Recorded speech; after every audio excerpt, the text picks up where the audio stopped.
You're listening to the Wedding Biz Network, the voice of the creative entrepreneur.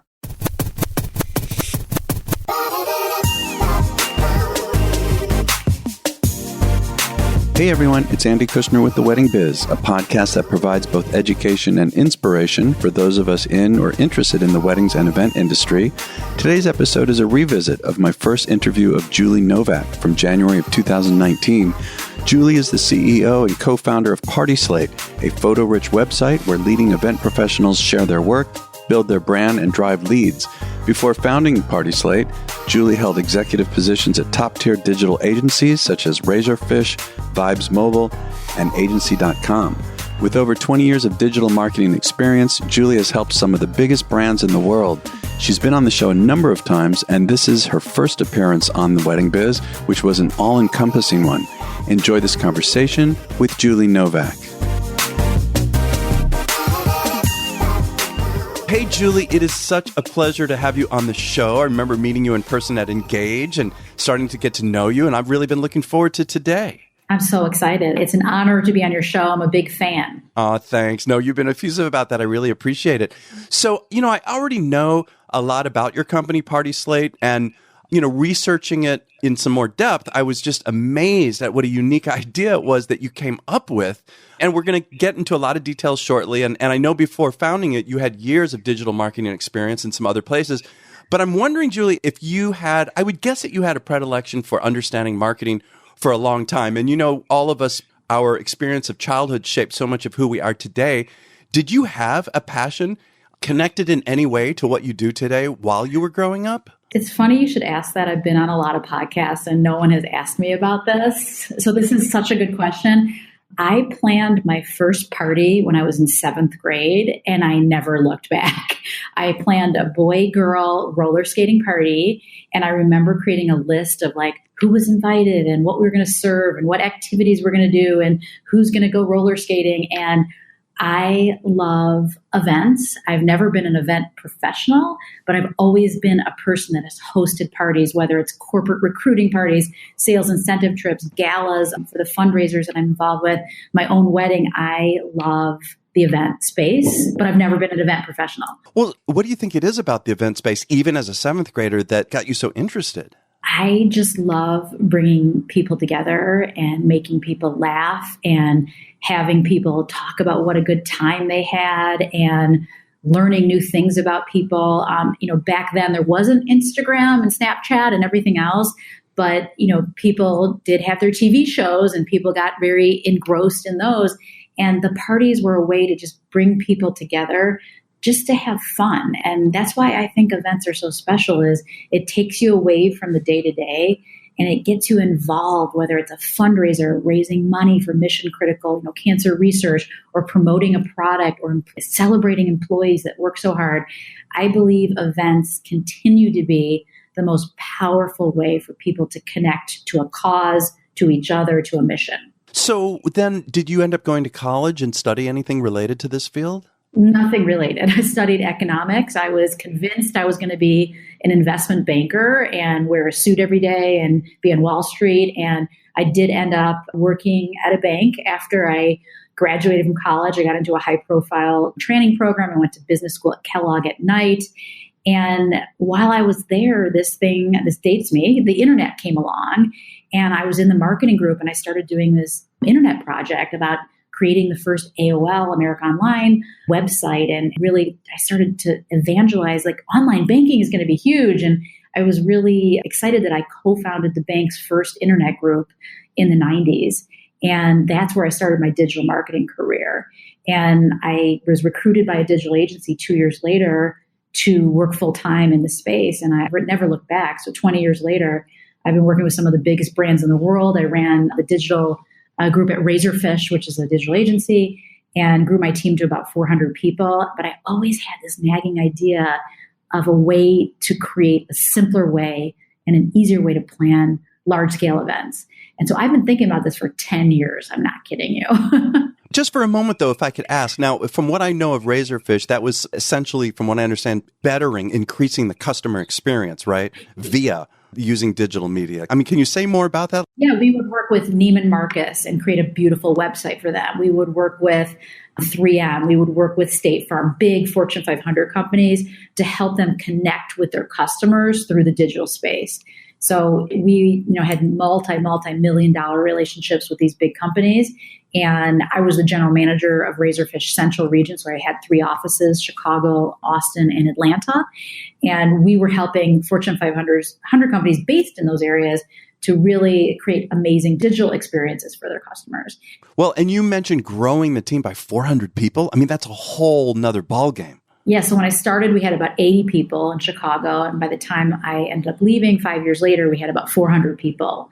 And so it was an incredible growth, incredible challenge, running huge teams of creative, technical, project managers, user experience experts.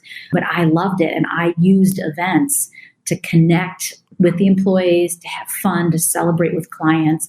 And every time I'd plan one of these events, I'd say, God, there's got to be an easier way. And I would go look online and find wedding blogs. I'm like, these wedding blogs aren't helping me with these big corporate events. And Pinterest wasn't around yet, nor was Instagram.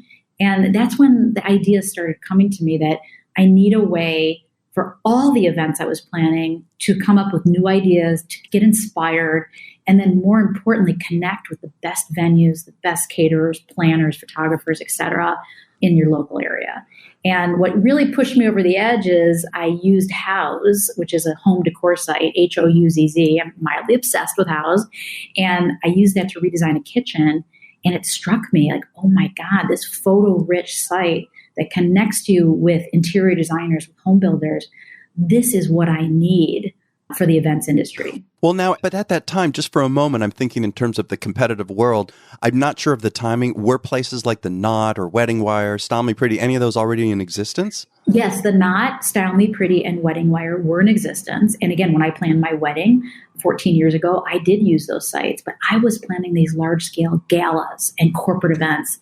And my friends were planning bar and bat mitzvahs. Oh, and those were really more regulated to weddings and social. Yeah, they're 100% not even social. They're 100% wedding. The name Wedding Wire, The Knot, they are all 100% tied back to weddings. And what I also found when I went to those sites, I really like these sites, there was a lot about fashion and hairstyles and bridesmaid gifts and planning tools and other things. And when I got into it, I was really looking for event inspiration, the beauty of the design of the event. And I didn't find what I was looking for. I found many other things that I love, but not that piece of it. And so I set out to build a really pure play event inspiration and design platform that showcases this wildly creative industry's work and importantly connects them to the local professionals that did that work. But here's the thing that I'm thinking, like I'm imagining being in your shoes. You've had all of this experience, as you said, with Razorfish and the other companies that you were with. And again, what you're saying about loving events and connecting and, building brands in a sense in that way. And like you say, you're looking at these wedding oriented sites, but still, Julie, it's like to get the idea that you got, that light bulb going out on, and then actually making it happen. I mean, how did you do that? It was really scary. What I always tell people is it's really important to dream out loud. Don't keep your ideas to yourself. Make your own board of directors and have people hold you accountable. Julie, you've been talking about this idea for 3 years. When are you going to quit your job to do it? I literally, anyone who would listen, I had a PowerPoint, I had a mock-up, I had a prototype. I was dreaming about PartySlate. I had the URL registered 8 years ago. I know it sounds crazy, but I also had a very high-paying job as a digital executive.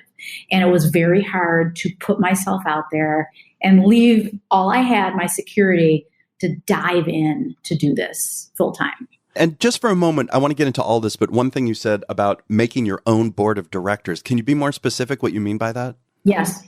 So I had 3 or 4 people that I consider friends, but also mentors, connectors, people that have highly accomplished. And I would have coffee with them, once a quarter, every 3 or 4 months. And I would show my plan to them. And we would talk through what are the logical next steps? What do I need to do and a time frame? And when you really take it that seriously, yes, I was at cocktail parties. I'm starting this company. You're going to come work for me. Like that is one thing. But to really seriously dig into Excel spreadsheets and business model and competitive assessments and business plans. I actually went as far as I did the booth, University of Chicago booth, New Venture Challenge. I got a business student to help me with my business plan. This is when I was getting very, very serious about doing it. And the final thing that, pushed me over the edge is one day my husband said to me, I didn't need to get permission from him, but he said to me, you've got to do this, or you'll look back and always regret, number one, someone else is going to do it. And number two, the time's going to pass and it's going to be too late to do it. And first of all, I believe it's never too late. I'm in my 40s. I started it very late. I'm not a 22-year-old out of Stanford. Like, it is never too late to start your own business. But he's like, you got to do it. And that next week, I quit my job to do it. I'm thinking about Sylvia Weinstock, who's been on the show, and she started her business at 50. It's so inspiring. I don't want to give away her age. Well, actually, she kind of makes it obvious because she had the business for 36 years and then basically closed it down and is now doing licensing. I mean, it's crazy. And she's traveling all over the place. But yeah, to think that you're never too late. I love that. But still, okay, so when your husband said, look, you got to go for this. So I'm assuming he meant you need to leave your job and just dive in full time. Yes. He had a background in venture capital. He works at Google. I think most people will agree if you're going to start a venture-backed business, which, they expect, 10x growth, 100 times return, you can't do it part-time. So it's different if you're doing moonlight consulting or you're doing a side project to build your business. But if you're doing a venture-backed business where you're raising venture capital, you've got to do it full-time. So, and I'm not saying you can't. I put my idea together for 3 years, my PowerPoint, my prototype, my thinking, my modeling. But when I really jumped in to raise money and to get a team, I quit my job to do it. Okay, now that right there, though, is a really big deal. Talking about raising venture capital, so many people in this event space they go for it on their own. Maybe later they consider growing and what is it going to take to expand? Okay, maybe I'll raise some capital. That's a big decision up front to decide to do that. Or was it not a big deal for you? Did it just make perfect sense? I mean, because I'd been in the digital space and connected to technology startups for 20 years, it was the logical thing to do. So when you're building a technology scaled business, you can bootstrap for a while, but if you want venture-backed business and you want to grow into $100 million business or $1 billion exit, think like the Knot did, you have to raise venture money. You do. Well, let's go there for now. I was going to save this for later, but I know that at Engage, you gave a presentation, Life in the Real Shark Tank, Lessons Learned from 30 plus venture capital pitches, which now I understand your connection to it. And I actually looked through your presentation and I know that you wanted, and you still are, expanding your team in your cities, and that you discovered this untapped market of corporate and social. But still, if you could talk a little more about like how you did, because you're also, obviously, you're now going to be beholden, to some other company or companies or people who are expecting maybe different growth rates than you would be happy with and other kinds of issues. Like, how did you deal with all of that? Yeah, I mean, I think when you decide to have a venture-backed business, you got to buckle up because it's a roller coaster and it's a choice. There's the lifestyle business where you can have double growth and, you kind of grow as you can. But when you raise money, all of a sudden, you are not your own boss. You do have a board. You do have people that are, have expectations and investors. And again, having a big executive job at the digital agency, I am used to high sales targets. I ran a $60 million business. So I think that isn't really what concerned me. Really, the biggest risk in a venture-backed business is, you can't continue to raise. And so, you have to expect at least 4 to 6 years of raising money, not every month, but every 18 months or so, in order to get to a point of profitability. And then you can make a decision, are you going to raise more now? I mean, Uber is not profitable. I don't know if most people realize that. Pinterest, I don't know if they're profitable yet, but was not profitable. Facebook for the first 7 years was not profitable. Now they're highly profitable. So it's almost like building a skyscraper in New York. You got to invest in infrastructure in the building, and then eventually you start leasing and monetizing, and then you make your money. This seems totally overwhelming to me. How did you deal with that aspect of it? I think because I love the business and the industry so much, it doesn't feel like work. So no matter how much stress is thrown at me, I have an amazing co-founder who runs tech and product. I'm really more sales, marketing, and PR. I have 18 people that we cherry pick the best talent in Chicago. I could not do it alone, is all I can say, because it is incredibly stressful. But because I love it so much, it doesn't feel like work. I really believe that. It does not feel like work.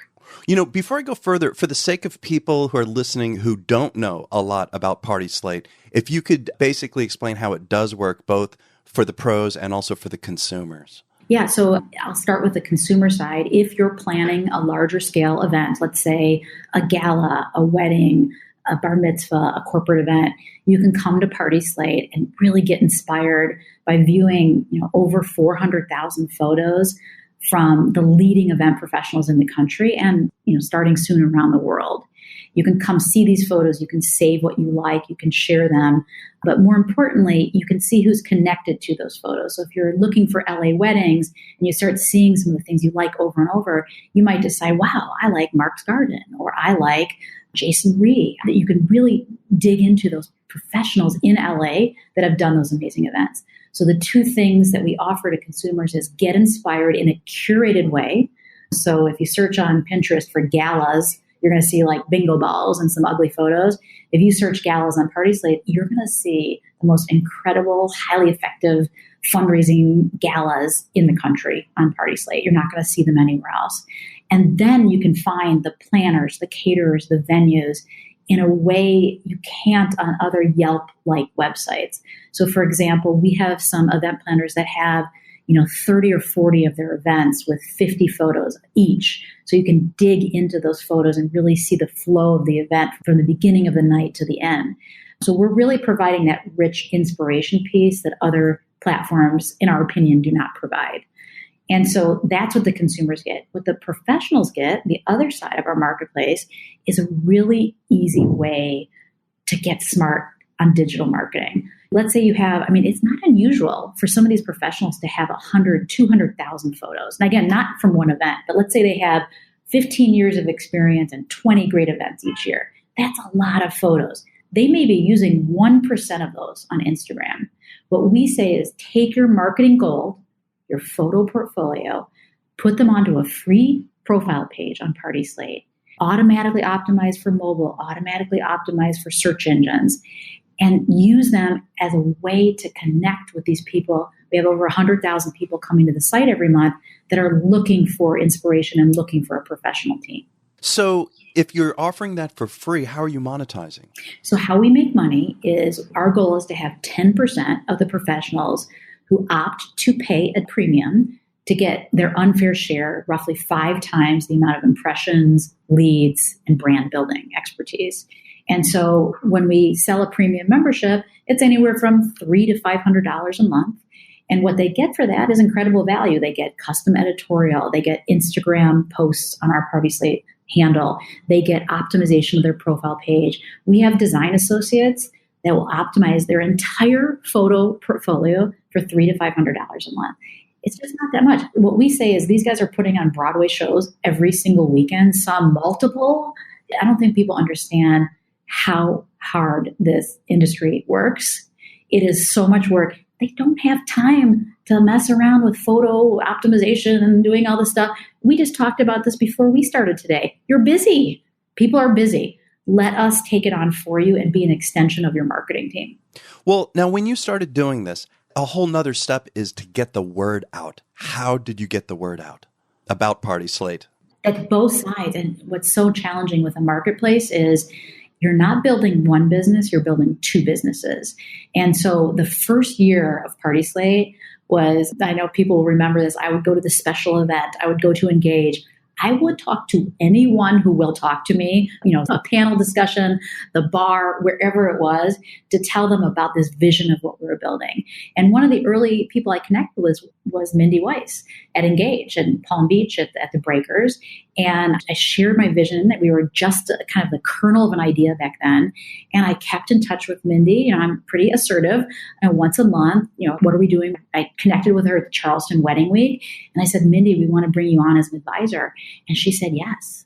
And so Mindy has been with us since day one, and she loves design. Again, she's connected with a lot of different brands, but what she loves about PartySlate is our very singular focus on the beauty of event design. And that means everything from the band, the sound, the experience, the draping, the centerpieces. It's the full experience, but it isn't, fashion, bridesmaids, gifts, hairstyles. It's about event design that we live and die by. And, my aspiration is to be the Vogue of event design, to highlight the amazing work that this industry is doing and to inspire people and push people to hire the best and do the best. Yeah, and it's also interesting that, especially in today's market with the magazines, like you mentioned Vogue, all the bridal magazines that are out there, they're all struggling with the print issue. And here you are from the very beginning, building it on a digital platform. Yes, we are native digital thinkers, and we've had people, say, oh, you guys should have a magazine. We believe print is still powerful. Like, I still read my People magazine. We believe, but here's the thing, print is changing, and 95% of the print publications are just not going to make it. There's going to be 5% that break through and continue to have a successful, print publication. But it's decreasing every year. You saw Martha Stewart not doing the quarterly publication anymore. So we're telling event professionals, wake up to the changes that are happening. Most of them are. I'm not telling them something they don't know, but get smart about the full digital footprint. It's not just Instagram. We love Instagram. We're obsessed with Instagram. But what about when people are really leaning in to find a caterer or a venue? Instagram's one piece. It's not incredibly search friendly. You can't search by location. There's a lot of things Instagram can't do. When people are really leaning in and have a budget to spend, we want PartySlate to be the place people go. But also, we're talking about change, and I'm thinking about the rate of change, and including in the digital world. And, we talk about Instagram. Who knows if Instagram is going to be it, even 3 years from now, who really knows? How do you, everything you do is based on the digital platform. And, I was talking to Tate Larson, I interviewed him and Abby, but Tate was talking to me personally about the rate of change is so crazy high, so fast. And the challenge for them is to stay ahead of it. You must be thinking the same thing. How do you look at that? Yeah, we are in the center of the tech ecosystem here in Chicago. We're very connected to Silicon Valley and LA and New York. And we're always on top of what's changing, what's new, how does it impact what we're doing? How does our algorithm change when, something changes in our platform? We always have to be connected to what's next. And I'm just so thankful that we have such an innovative, smart team with deep experience in the space. We're always thinking about the mobile experience. We're always thinking about augmented reality, what's next. But the most important thing is that we stay connected to what consumers want and need and what our pros want and need. And so we want to be sure we don't get too enamored with new technology if it's not going to be useful or productive for our consumers and our pros. And so that's what we try to stay the most connected to is what are the needs, how are we going to stay ahead of those needs, and how are we going to add more value than the other providers that are out there. I want to make sure that you're aware of two other shows that are on the Wedding Biz Network. First, The Business of Being Creative, hosted by founder and president of The Business of Being Creative, Sean Lowe. Sean's consulting firm is focused on providing practical advice to those in the business of being creative. Tune in every Tuesday to hear a new episode chock full of topics and advice for creative businesses. Also, check out the 2 seasons of Stop and Smell the Roses, hosted by the one and only lifestyle and event design expert, Preston Bailey. Preston speaks with such an honest voice. I know you're going to thoroughly enjoy hearing him on this unique platform. You can find both shows at theweddingbiznetwork.com or on your cell phone's podcast app for both The Business of Being Creative and Stop and Smell the Roses. So in terms of today, right now, in 2019, at the time of this recording, What would you say are some of the biggest wants and needs? Let's do one at a time of the professionals in the industry. The professionals need a low maintenance, non-technical, easy way to not only share their photos, but to optimize them for the search engines. 95% of people that start their search start with Google. And so Instagram's amazing. They're going to be on Instagram, but you better believe you need to optimize your presence for Google. And so we are really an SEO content machine. And we have 2 full-time SEO, search engine optimization people on the team. We're always building the site with SEO in mind. And we're raising, our profile and the profile of our pros through the search engines. I think the second thing is the pros need it to be mobile optimized. Over half of our traffic comes from a mobile phone. And I know everyone says their site is mobile optimized, but let me tell you, we look at a lot of event professional websites. They're not so optimized for mobile. But can you explain what that means, not in terms of optimizing, but in terms of the difference? I mean, it might seem obvious, but to hear it from you would be interesting. Yeah. So, there's something called responsive design. Everyone's heard of that. In addition to having a responsively designed site, you've got to make sure that the interactions are really optimized for the mobile phone. So click to call, mapping, things like that are so obvious that all the retailers are genius at. But a lot of the event professionals that spend a couple $1,000s, from a contractor to build the site, they're not so good. And so we want to make these profile pages the most mobile-friendly pages. So when people are looking on their mobile phone, it's very easy to get a feel for your portfolio and to easily contact you. So that's the second thing. But I think the biggest thing is in the day of Instagram, the bar is very high. People have an insatiable appetite for photos, photos, photos, and more photos. And so we want to be the place, almost like when you interview someone, you go to their LinkedIn profile, the place where people share their photo portfolio. It's rich, it's deep, and people can get a sense for not only what you've done, but who you work with through crediting. What about from the consumer's perspective in terms of what they now want to need? I know you covered it in a sense talking about the professionals, but what about just through their eyes? From the consumer perspective, we've seen a lot of Pinterest fatigue. So you're on Pinterest, you find a gorgeous photo, you click on it, and you can't find the photo, and you're on a spammy website that's built by ads. And it's so overwhelming. There's almost this too much choice. And so what we've heard from consumers is, number one, over half the market is planning non-wedding events, so $150 billion. Less than half of it is wedding. So there's people that are looking for beautiful curated ideas for corporate, mitzvah, gala, etc. But even for weddings, they want to go deeper into the portfolio. So 10 small photos in that kind of old style carousel type view is just not going to do it in the day of Instagram. So what we've heard in our consumer research is they want more photos, they want a simple way to view them, and they want to know who they're partnering with. So for example, if you can go to the Four Seasons Palm Beach profile page, we just did an amazing event with them to launch in Florida, and you can see all the event planners and the not caterers for them, but the planners, the photographers that have worked at that venue. Another consumer insight is people want to know who has experience at that venue, right or wrong. Some photographers say, why does it matter? That may be very true, but in the consumer mindset, they want to know who has worked at these venues and who's connected kind of by that halo effect to the best of the best. Listen, if it's important to them, then it's important. We got to take it seriously. It's real. It is absolutely. It's not the only thing they're looking for, but it's one thing that we found, and that's a problem that we are solving. And I guess the other thing is people want curation. And so there's a lot of websites and a lot of blogs and a lot of content.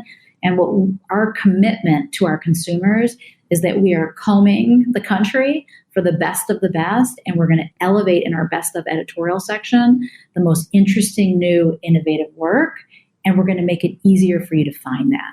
Can you say a little more about that? Yeah, so we feel that in some cases, Pinterest being a good example, but even Instagram at times, there's too many choices. There's too much content. And sometimes people want, why is Vogue such a big brand? Kind of an authoritative stance on here's what's new, here's what's different, here's some of the best professionals in your area.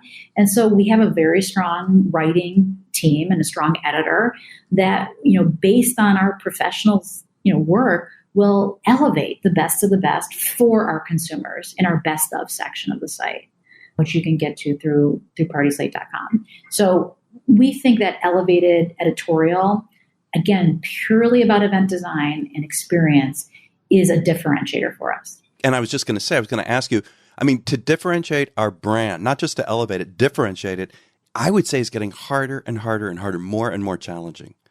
I agree 100%. And so what we're doing to differentiate our brand is, number one, we're staying very pure to our lane. Our lane is not wedding registry. Our lane is not wedding websites. Our lane is event design and inspiration and all of the professionals it takes to pull that together. And by being so pure and not deviating, we've had a lot of people, oh, do this, do that. It's very tempting because there's a lot of people coming at us with ideas. By staying very pure to the art of events and in this industry, we feel that's a differentiator. I dare you to name one site out there that is 100% focused on event design and inspiration. I love it when I look through your site. I want to come back also for a minute related to raising funding. I also see this as to help people listening, not just in terms of raising capital, but in terms of messaging their brand and selling, getting the word out. Because you talked about, for instance, getting an in-person meeting. Now, I understand with raising venture capital, that's critical. I would say in any situation, obviously, if you're a volume kind of a business, you're not able to do that. But generally speaking, getting in person is the only way to close, is what you said. Only way. And I'm amazed because a lot of founders have asked me, we've raised $6 million to date. And I've had founders, how did you do it? And I'm amazed where someone will say, oh yeah, I can do a call next week. I would say if that person was in LA, I'm in Chicago. Great, that works for me. I'm actually in town for 2 other meetings. Let's just meet in person. And I know that sounds cheesy or whatever, the oldest sales trick in the book, but it works. You got to be in person. And so I think people get lazy and they're like, yeah, let's just do a call. No, you got to be in person and you got to be in their face. You got to show your passion. You got to show your experience and you got to create a relationship. When you raise venture money, you are getting into a marriage with that venture capitalist. And it's not 2 years. We're talking 8 to 10 years in many cases and sometimes longer. It depends on when the exit comes or if you do IPO, whatever. But it's a long-term relationship. It better be a two-way strong relationship that you're getting into. In my mind, that's why I love Engage so much. The only way to do that is in person. Yeah, it's interesting. And even, people talk about video conferencing, Skyping, FaceTime, whatever. But being in person, there is nothing like it. It's funny. There's a planner who was on the show. I'm not going to say who it was. I don't remember if she said the details of this, but I think it was when the microphone was off. But this person was talking about how they wanted to get a certain super Hilux venue to recommend them. And they weren't able to really get through and make an appointment. So this person then called and pretended that they were already having a trip and already had appointments in this particular city and called and said, listen, I'm going to be in town for these 2 days. Would love to stop by. And that the venue person felt a little more obliged. Oh, geez, they're going to be in town. They come on by. What they didn't know is that the planner actually had no appointments and now planned all the appointments. Oh my God, I didn't have those LA meetings. This was the meeting. And then after you get the meeting, then you can call the other LA venture capitalists and say, I'm in town to meet with Wavemaker Partners, who's one of our investors. And that also helps. Oh, they're meeting with a high profile, I know that venture capitalist. And then you get more meetings. You kind of have to fake it till you make it. But I think it's critical to get in person to show the passion because there's so many things that can go wrong with a startup. If you don't have the passion, the experience, the business plan, and the relationship with that venture capitalist, you're just not going to make it. Yeah, it is pretty much a cliche, but no matter how good a product is or a service, people are still going to essentially buy from who they like. They do. I've done sales for 20 years, and that's why this wasn't a leap for me. I was in enterprise sales. So I was selling, $10 million website deals with big Fortune 500 companies. And trust me, it wasn't a one-time, meeting that closes a $10 million deal. It's lots of meetings, and people do the cliches that it's a steak dinner and all that. That is not what it's about. It's about problem solving. Can you solve these problems together? Can you help each other? Can you collaborate? And I think in person is critical. So I am really proud that I've helped a lot of women founders raise money in Chicago by coaching them on how to do it. And I really just took my enterprise sales experience from Razorfish and translated it over to venture capital. Mm. You also talked about selling the vision versus not the features and functions, but selling the vision. Can you talk about that? Yeah, sometimes I get really excited about features and functions on PartySlate. So I start talking about the, event professionals that have worked at this venue and the way you can view, events and the profile pages. And these are all great things. But when you're pitching, to raise $3 million, you've got to pitch the long story. And so you've got to tell a story of, hey, there's no reason why PartySlate can't scale around the world like House has done in the home decor business and create a big impact, these 3 ways. And so what we've tried to do when we pitch is, yes, we do the demo and yes, we say how great it is, but it's in the context of this overarching shift of photos being more important, content marketing, the shifts that we're seeing with Instagram and why PartySlate is coming at a perfect time to take advantage of all these macro shifts that are happening and explode similar to our analog company, which is House. I want to ask you too, you talked about, again, one more piece in the presentation, that resilience, what's going to win. And I think you said something like your 35th pitch may be the one. Or in the music business, which I'm in, especially in the recording business, which I've been involved in, the 100th pitch might be the one.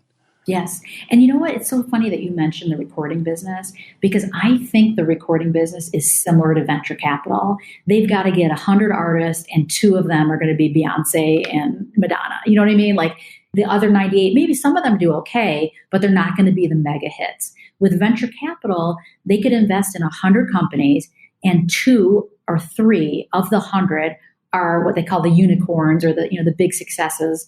It doesn't necessarily need to be Google or Amazon, but big successes. And then the other 95 companies, some will be okay and like get a first base, it's called a base hit, but they're not going to return the fund. They're not going to help pay back the investors the money they need to pay back. And so what in venture capitalists, they meet with 100, they're only going to invest in maybe 5 or 6. Yeah. So that's why you have to have a really thick skin and, people are going to call your baby ugly and they're going to say, I don't believe this. I don't believe that. And you just got to keep your eye on the prize and just say, I believe in this. I have the best team. We have a great strategy and I'm going to keep pitching until someone says yes. Yeah, I like that. And like you said, thick skin, it's the key to everything, frankly. It is. And trust me, I had some moments where I came back to the office thinking, how am I going to make payroll? Oh my God. I'm just being totally vulnerable. It's true. But, again, keeping focus, having a strong co-founder, John Harrow, again, we've worked together for 15 years, so we know each other really well. That's what keeps you going is we are going to do this together. A few more questions talking about that, doing it together, managing. I'm curious about managing the business aspect of your business. You said you had a team. What was it? 18? How many people did you say? We have about 20 people now. Yes. 20 people. So that's a whole nother, as you know, skill set, not only developing the team, but managing them, keeping them motivated. And what can you say about that? That's clearly a key to success for anybody who has a successful company is the team. Yes. I've met a lot of people in this industry. There's 2 kinds of people. There's people that love and embrace mentoring and coaching interns to become vice presidents. And there's people that are like, I'm just a wildly creative person. I don't want the hassles of managing people. And there isn't a right or wrong answer. I happen to be one of those people that love mentoring and managing people, even when it's painful, because trust me, there's a lot of painful times when you're having tough conversations. But I love the team environment. I love complementary skill sets. I know I'm really good at going to get Mindy Weiss and pitching the big ideas and raising money, but I'm not so good at analytics and financial modeling, so I need to augment my skills with people that are better at those things than I am. So it's interesting too, you talk about mentoring, and I was thinking right now, I remember in my early days, the idea of, quote, managing the team really turned me off, but then the idea of mentoring, it's a little shift, yet it changes the perspective in my brain that if you kind of integrate mentoring, the concept of mentoring with managing, it's a completely different story. It's so much more easy, so much fun. Yeah, it is fun. And I think it's kind of like you have to do both. So the mentoring is really important, but the pure management and the discipline of setting goals, of performance reviews, whatever format that comes in, to continue to push your team to elevate themselves. And again, a lot of it is mentoring, but I think it's both the ability to manage people and strong personalities and mentor them to a higher level. And I also think you have to not be afraid to hire people that are smarter than you. And yet not let go too much either to them, right? Still got to stay involved. Yes, absolutely. So I enjoy it, even when it's painful. We've had some hires here that weren't a good fit, one or two, and just identifying that early and agreeing that it's not a good fit is better than keeping someone in an organization that's not a cultural fit. So really work hard to hire people that are collaborative, that want to learn, that want to move quickly, and that really love. They don't have to love events. It's not like all our tech team is, I love the event industry, but they have to appreciate design and the beauty of what this industry produces. And before we start to wrap up, I want to ask you a personal question too, Julie. Like in terms of, clearly you're really busy. I know that you're expanding your reach geographically and otherwise. You've got a lot going on. You're responsible for an enormous amount. How do you balance, if you feel there is balance, between your personal life and your business life? And how do you deal with that? Well, so it's interesting you should ask that because, Sheryl Sandberg, wrote in her Lean In book, and this isn't anything against the question, but, why does my husband never get asked that question? My husband works for Google and he's traveling all over the country. And I think it's, a question that I get asked a lot. And the way I respond is, I've always had high profile jobs. I've always had travel. And I want my kids to view me as a role model, especially my two girls, that you can have a very rich family life. I turn off work every weekend. I'm fortunate that, I appreciate all these event professionals that are working all weekend and they have their weekends on Sunday and Monday, but I turn off on the weekend. I do not do events. I am not working. I am 100% kid focused. I am home at 6:15 every night for dinner when I'm not traveling. And my leadership team has young kids too. I do turn it back on after bedtime. So like my second shift is 10 o'clock till 1 o'clock. And it doesn't feel like balance necessarily. It just feels like these are both so important to me. And I never miss a doctor's appointment. I never miss a school concert. But at the same time, I'm going to bring it all that I have to my work life and my career. I'm going to bring it. Yeah. Oh, that's clear that you do that. And so in terms of looking to the future, what do you see yourself doing in the next 5 years? And let's say even 10. Do you think that far out? How do you deal with that? Oh my gosh. 10 years is so hard for me to think. But 5 years, we aspire to really be the most curated design event inspiration site in the world. And that means global expansion. That means more tools for people planning parties to make the process a little easier. And one thing I want to clarify about PartySlate is we are very, very pro event planner. So anyone who asks me, do I need one? Do I not? It is a discipline. They have so much experience, things you've never thought of. We are very, very pro planner. That said, we would like to empower our consumers and our planners with even easier tools instead of PDFs flying back and forth, instead of, the text message chains that you can't keep track of. What are some easy way that people can use PartySlate to save inspiration, to collaborate, to share notes, so it's a little bit easier for both sides? So that's something else that I'm envisioning that we build in the next 5 years. We don't want to do little, calculators and checklists and things like that. You can find 1 billion of those all over the website. We're talking about really a simplification of some of the core things you need to do to plan a party. So adding that, we think we can be more useful. In addition to the inspiration piece, we also want to be incredibly useful. And that's what we're excited to build out. So again, global expansion, the next 2 years is about North America. We've already started expanding into Mexico and a little bit into Canada. That's really what we're focused on. But after 2 years, it's really about global expansion. Wow. And that's a whole nother story, right? I mean, you've got the different cultures that you're going to have to deal with. Oh, yeah. So I'll be honest, because I've worked with global brands. So this is not a new thing. Like, localization, local cultures, different regulations for email, for privacy.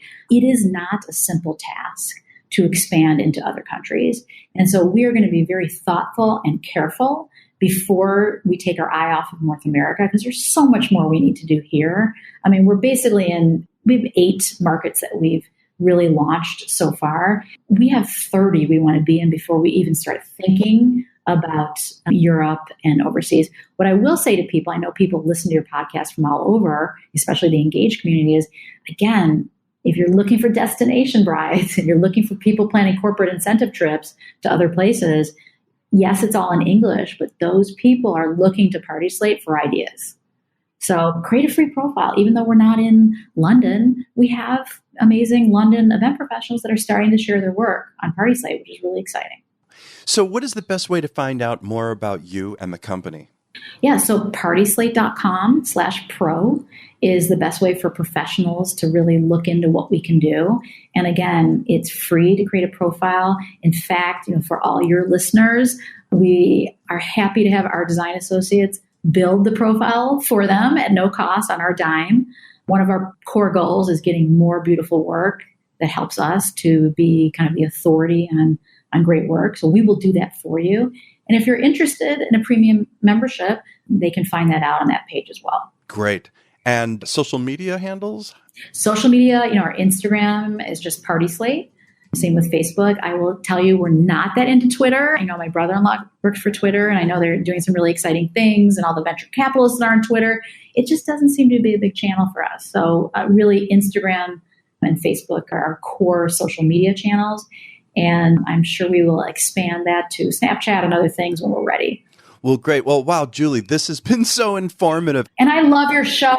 I'm like a fan of your show. I listen to all of them. I download them before I go on my airplanes. And literally, I have enjoyed, even the people I know from Engage, I have really enjoyed hearing their stories. I love it. Oh, thanks. I really appreciate that. Well, great. We will definitely stay in touch. Thanks, Julie. Thank you so much. Thank you for listening to this re-release of an earlier episode on the Wedding Biz. If you enjoyed it, please share it with 3 friends or colleagues who you think would also benefit from hearing it. And follow us on Instagram and Facebook at The Wedding Biz. We'll catch you next time on The Wedding Biz.